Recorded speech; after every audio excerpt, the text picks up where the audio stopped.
ఈరోజు మనమొక అద్భుతమైన ప్రయాణం చేద్దాం. స్త్రీ శరీరం లోపల జరిగే ఒక మ్యాజిక్ లాంటి ప్రక్రియ గురించి మాట్లాడుకుందాం. పుట్టుక నుండి ఒక బిడ్డకు జన్మనిచ్చి పాలిచ్చే సామర్థ్యం వరకు జరిగే ఈ ప్రయాణం వెనుక ఉన్న సైన్స్ ఏంటి? ఈ చర్చ మొత్తం ఫిజియాలజిస్ట్ మరియు న్యూరోసర్జన్ అయిన డాక్టర్ గాంధ్రి బి లంక గారి పరిశోధన ఆధారంగా సాగుతుంది. మనం శరీరానికి సంబంధించిన బ్లూ ప్రింట్ అంటే క్రోమోజోముల దగ్గర మొదలుపెట్టి ప్రతి దశను విడమర్చి చూద్దాం. అవును, ఇది నిజంగా ఒక అద్భుతమైన జీవశాస్త్ర కథ. క్షీరదాలలో, ముఖ్యంగా మనుషుల్లో లింగభేదాల వెనుకున్న అసలు రహస్యం కేవలం 2 విషయాల మీదే ఆధారపడి ఉంటుంది. మొదటిది, వై క్రోమోజోంపై ఉండే SRY అనే ఒకే ఒక మాస్టర్ స్విచ్ లాంటి జన్యువు. రెండవది, వృషణాలు లేదా అండాశయాలు అనే ఒక జత అవయవాలు.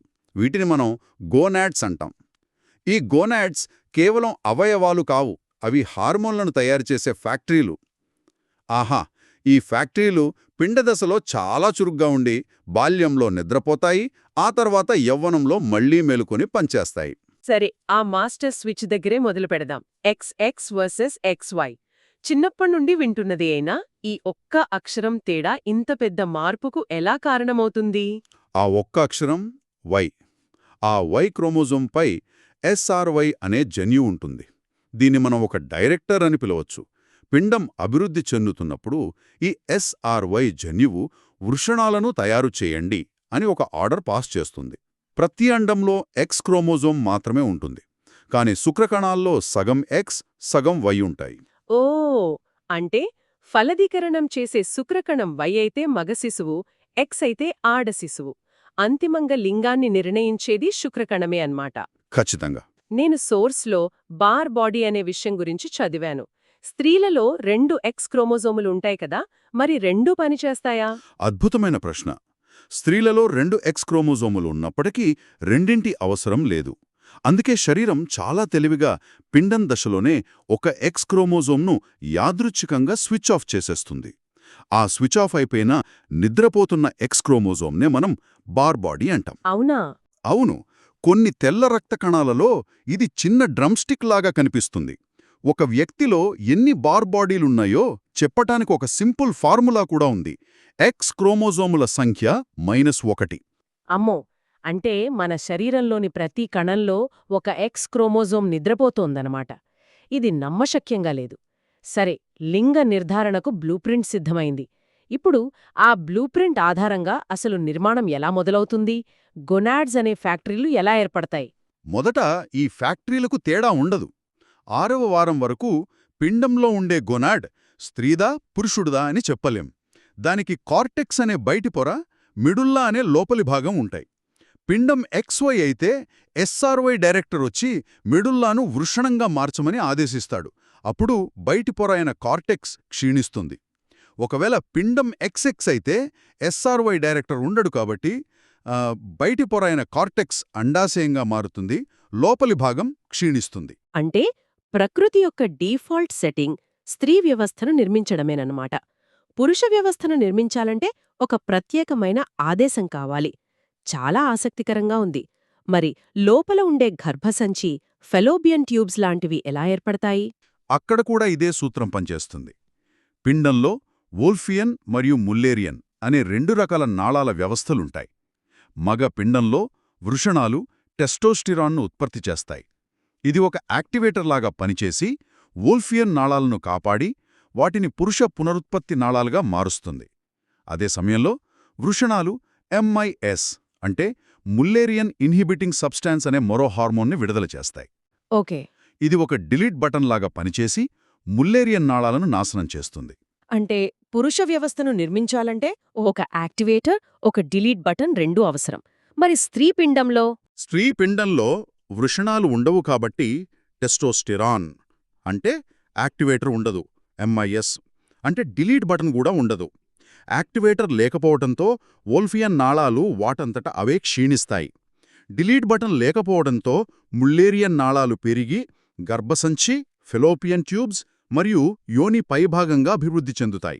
మళ్ళీ ఇక్కడ కూడా డీఫాల్ట్ ప్లాన్ స్త్రీ వ్యవస్థే. అవును. మరి బాహ్య జననేంద్రియాల సంగతి? అక్కడ ఒక చిన్న ట్విస్ట్ ఉంది. పురుషులలో టెస్టోస్టెరాన్ నేరుగా పని చెయ్యదు.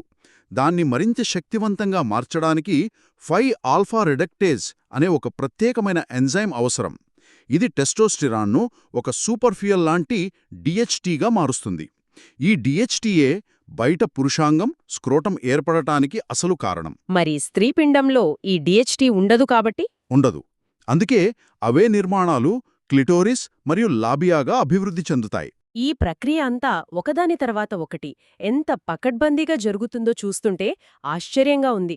ఒకవేళ ఈ బ్లూప్రింట్లో గాని, ఈ నిర్మాణ ప్రక్రియలో గాని ఎక్కడైనా చిన్న తేడా వస్తే ఏం జరుగుతుంది? అప్పుడు లింగ భేదం యొక్క రుగ్మతలు కనిపిస్తాయి. కొన్నిసార్లు క్రోమోజోముల సంఖ్యలోనే తేడా రావచ్చు.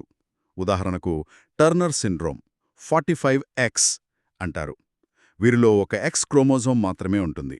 దీనివల్ల గొనాడ్స్ సరిగ్గా అభివృద్ధి చెందవు. లేదా క్లైన్ఫెల్టర్ సిండ్రోమ్ 47XXY.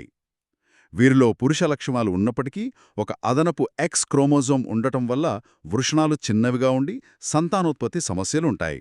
నాకు ఇక్కడ ఒక సందేహం వస్తుంది. బ్లూప్రింట్ ప్రకారం XY క్రోమోజోములు ఉండి వృషణాలు కూడా ఏర్పడ్డాయనుకుందాం. కానీ శరీరం టెస్టోస్టెరాన్ అనే మెసేజ్ను సరిగ్గా రిసీవ్ చేసుకోలేకపోతే ఏమవుతుంది? అద్భుతమైన పాయింట్. దాన్ని మనం మేల్ సూడో హెర్మాఫ్రాడిటిజం అంటాం. దీనికి ఒక క్లాసిక్ ఉదాహరణ ఆండ్రోజన్ ఇన్సెన్సిటివిటీ సిండ్రోమ్ లేదా టెస్టిక్యులర్ ఫెమినైజేషన్. ఇక్కడ జరిగేదేంటంటే జన్యుపరంగా వ్యక్తి మగ 46XY. శరీరంలో వృషణాలు కూడా ఉంటాయి. అవి టెస్టోస్టిరాన్ను కూడా ఉత్పత్తి చేస్తాయి. కానీ శరీరంలోని కణాలకు ఆ టెస్టోస్టిరాన్ సందేశాన్ని స్వీకరించే రిసెప్టర్లు పనిచేయవు. దాంతో శరీరం టెస్టోస్టిరాన్కు స్పందించదు. ఫలితంగా వోల్ఫియన్ నాళాలు అభివృద్ధి చెందవు. బాహ్య జననేంద్రియాలు స్త్రీలలాగా ఏర్పడతాయి. అంటే వారు స్త్రీలుగానే పెరుగుతారా? అవును, వాళ్ళు స్త్రీలుగానే పెరుగుతారు. కానీ వారికి గర్భసంచి ఉండదు మరియు ఋతుస్రావం రాదు. ఇది జన్యువులు, హార్మోన్లు మరియు శరీరం యొక్క స్పందన మధ్య ఉన్న సంక్లిష్ట సంబంధాన్ని చూపిస్తుంది. అయితే పిండదశలో ఈ నిర్మాణమంతా పూర్తయ్యాక ఈ వ్యవస్థ అంతా బాల్యం మొత్తం నిద్రపోతుంది, ఒక స్లీప్ మోడ్లో ఉంటుంది. మరి దాన్ని మేల్కొలిపే అలారం క్లాక్ ఏది? యవ్వనంలో ఆ స్విచ్ ఎలా ఆన్ అవుతుంది? ఆ అలారం క్లాక్ మెదడులోనే ఉంది, హైపోథాలామస్లో. దాన్ని GnRH పల్స్ జనరేటర్ అంటాం. బాల్యంలో కేంద్ర నాడీ వ్యవస్థ దాన్ని అణిచిపెడుతుంది. యవ్వనం రాగానే మెదడు ఆ నిరోధాన్ని తొలగిస్తుంది. అప్పుడు ఆ జనరేటర్ GnRH అనే హార్మోన్ను పల్స్ల రూపంలో, అంటే విడతలుగా విడుదల చేయడం మొదలుపెడుతుంది. మొదట ఇది నిద్రలోనే జరుగుతుంది. ఈ GnRH వెళ్ళి పిట్యూటరీ గ్రంథిని తట్టిలేపి LH మరియు FSH అనే మరో 2 హార్మోన్లను విడుదల చేయిస్తుంది. ఇవే అండాశయాలను మేలుకొల్పే అసలైన సంకేతాలు. అంటే యవ్వనంలో జరిగే మార్పుల క్రమం ఎలా ఉంటుంది? అమ్మాయిలలో సాధారణంగా థిలార్చే అంటే రొమ్ముల అభివృద్ధితో మొదలవుతుంది. తర్వాత ప్యూబార్చే అంటే చెంక జగన ప్రాంతంలో జుట్టు రావడం. చివరగా మెనార్చే అంటే మొదటి ఋతుస్రావం. ఇందాక మీరు అడ్రినల్ గ్రంథుల గురించి ఏదో చెప్పారు. అవును, ఇక్కడ ఆసక్తికరమైన విషయమేమిటంటే జుట్టు పెరగడానికి కారణమయ్యే అడ్రినార్చే అనే ప్రక్రియ, ఇది అండాశయాల పనితో సంబంధం లేకుండా అడ్రినల్ గ్రంథుల నుండి వచ్చే ఆండ్రోజన్ల వల్ల జరుగుతుంది. అది గోనాడ్లు పూర్తిగా మేలుకొనక ముందే మొదలవుతుంది. సరే, యౌవనం మొదలయింది, నెలవారీ చక్రం ప్రారంభమైంది. ఇది చాలా సంక్లిష్టంగా అనిపిస్తోంది. ఓకే, అంటే ఇక్కడ 2 వేర్వేరు గడియారాలు నడుస్తున్నాయన్నమాట. ఒకటి అండాశయంలో అండాన్ని సిద్ధం చేసేది, రెండోది గర్భసంచిలో ఒకవేళ అండం ఫలదీకరణం చెందితే దానికి స్వాగతం పలకడానికి మెత్తటి పరుపులాంటి దాన్ని సిద్ధం చేసేది. ఈ రెండింటి మధ్య సమన్వయం ఎలా సాధ్యం? ఆ హార్మోన్లే వీటి మధ్యలో రాయబారులుగా పనిచేస్తున్నాయా? ఖచ్చితంగా. ఆ హార్మోన్లే ఈ 2 గడియారాలను సింక్లో నడిపిస్తాయి. ముందుగా అండాశయ గడియారాన్ని చూద్దాం. చక్రం మొదట్లో FSH హార్మోన్ కొన్ని ఫాలికల్స్, అంటే అండాలను కలిగి ఉన్న సంచులు పెరిగేలా చేస్తుంది. వాటి మధ్య పోటీలో ఒకటి గెలిచి డామినెంట్ ఫాలికల్ అవుతుంది. ఈ ఫాలికల్ ఈస్ట్రోజన్ అనే హార్మోన్ను భారీగా ఉత్పత్తి చేస్తుంది. ఓకే.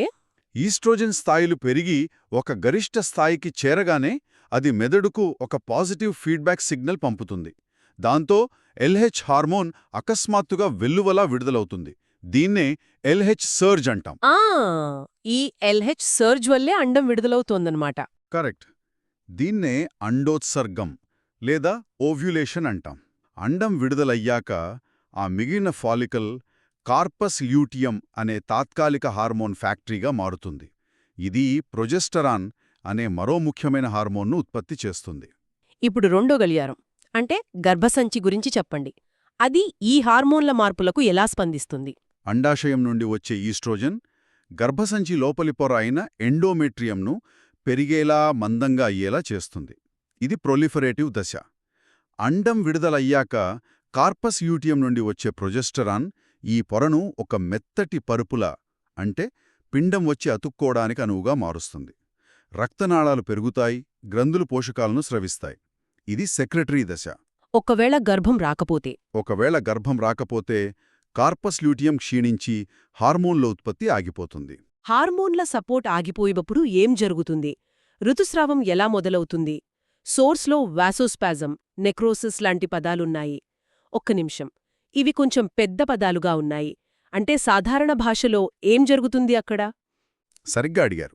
హార్మోన్ల సపోర్ట్ ఆగిపోగానే ఆ ఎండోమెట్రియంపై పొరకు రక్తాన్ని సరఫరా చేసే చిన్న రక్తనాళాలు గట్టిగా బిగుసుకుపోతాయి. దాన్నే వాసోస్పాజం అంటాం. దీనివల్ల ఆ పైపొరకు రక్త సరఫరా ఆగిపోతుంది. ఆక్సిజన్, పోషకాలందక ఆ కణజాలం నిర్జీవమైపోతుంది. దాన్నే నెక్రోసిస్ అంటాం. ఆ నిర్జీవమైన పొర రక్తంతో కలిసి బయటకు రావడమే ఋతుస్రావం. అందుకేనా ఋతురక్తం గడ్డకట్టదని అంటారు? అవును. ఋతురక్తంలో ఫైబ్రినోలైసిన్ అనే ఎంజైమ్ ఉండటం వల్ల అది సాధారణంగా గడ్డకట్టదు. అయితే ఈ కథలో ముఖ్య పాత్రధారులు ఈస్ట్రోజన్ మరియు ప్రొజెస్టరాన్ అన్నమాట. వాటి పనులను ఇంకొంచెం స్పష్టంగా అర్థం చేసుకుందాం. తప్పకుండా. ఈస్ట్రోజెన్నో మనం బిల్డర్ అని పిలవచ్చు. ఇది గర్భసంచిని, ఎండోమెట్రియంను నిర్మిస్తుంది, రొమ్ములలో పాలనాళాలను పెంచుతుంది మరియు ద్వితీయ లైంగిక లక్షణాలకు కారణమవుతుంది. Okay, builder. ఇక ప్రొజెస్టెరాన్ను మెయింటైనర్ లేదా ప్రిపేరర్ అనొచ్చు. ఇది ఈస్ట్రోజన్ నిర్మించిన ఎండోమెట్రియంను గర్భధారణకు సిద్ధం చేస్తుంది, గర్భసంచి సంకోచాలను తగ్గించి గర్భాన్ని నిలబెడుతుంది మరియు రొమ్ములలో పాలను ఉత్పత్తి చేసే సంచులను అభివృద్ధి చేస్తుంది. దానికింకేమైనా ప్రత్యేక గుణాలున్నాయా? ఉంది. ఇది శరీర ఉష్ణోగ్రతను కొద్దిగా పెంచుతుంది. అందుకే అండం విడుదలైన తర్వాత శరీర ఉష్ణోగ్రత పెరుగుతుంది. సరే, ప్రతి నెల స్టేజ్ సిద్ధమవుతోంది. ఒకవేళ అసలు నాటకం అంటే ఫలదీకరణం జరిగితే ఏమవుతుంది? ఫలదీకరణం జరిగాక ఏర్పడిన పిండం గర్భసంచిలోకి వచ్చి ఆ మెత్తటి ఎండోమెట్రియం పరుపులో అతుక్కుంటుంది. దీన్నే ఇంప్లాంటేషన్ అంటాం. అతుక్కున్న వెంటనే పిండం యొక్క బయటి పొర హెచ్సీజీ అనే ఒక హార్మోన్ను విడుదల చేయడం ప్రారంభిస్తుంది. ఇదొక రెస్క్యూ సిగ్నల్ లాంటిది. Rescue signal. దేనిని కాపాడటానికి? కార్పస్ లూటియంను కాపాడటానికి. సాధారణంగా గర్భం రాకపోతే కార్పస్ లూటియం చనిపోతుంది, ప్రొజెస్ట్రాన్ ఆగిపోతుంది, ఋతుస్రావం వస్తుంది కదా? అవును. కాని ఈ హెచ్సీజీ వెళ్ళి కార్పస్ లూటియంకు ఆగవద్దు, గర్భం వచ్చింది, ప్రొజెస్ట్రాన్ ఉత్పత్తి కొనసాగించు అని చెబుతుంది. ఈ హెచ్సీజీ వల్లే గర్భనిర్ధారణ పరీక్షలు పాజిటివ్ వస్తాయి. కొన్ని వారాల తర్వాత ప్లాసెంటా అంటే మాయ పూర్తిగా ఏర్పడి ప్రొజెస్ట్రాన్ ఉత్పత్తి బాధ్యతను అదే తీసుకుంటుంది. అంటే ప్లాసెంటా కేవలం బిడ్డకు పోషకాలను అందించే వారధి మాత్రమే కాదు, అదొక తాత్కాలిక హార్మోన్ల ఫ్యాక్టరీ, ఒక కమాండ్ సెంటర్ లాంటిది. ఖచ్చితంగా. ప్లాసెంటా గర్భాన్ని కొనసాగించడానికి చాలా హార్మోన్లను ఉత్పత్తి చేస్తుంది. హెచ్సీజీ, ప్రొజెస్ట్రాన్, ఈస్ట్రోజెన్లతో పాటు హెచ్పిఎల్ అనే మరో హార్మోన్ను కూడా ఉత్పత్తి చేస్తుంది. దీని పని చాలా తెలివైనది. ఇది తల్లి రక్తంలో గ్లూకోజ్ను ఎక్కువగా ఉంచి అది బిడ్డకు సులభంగా అందేలా చూస్తుంది. దీనివల్ల తల్లికేమైనా ప్రభావం ఉంటుందా? ఉంటుంది.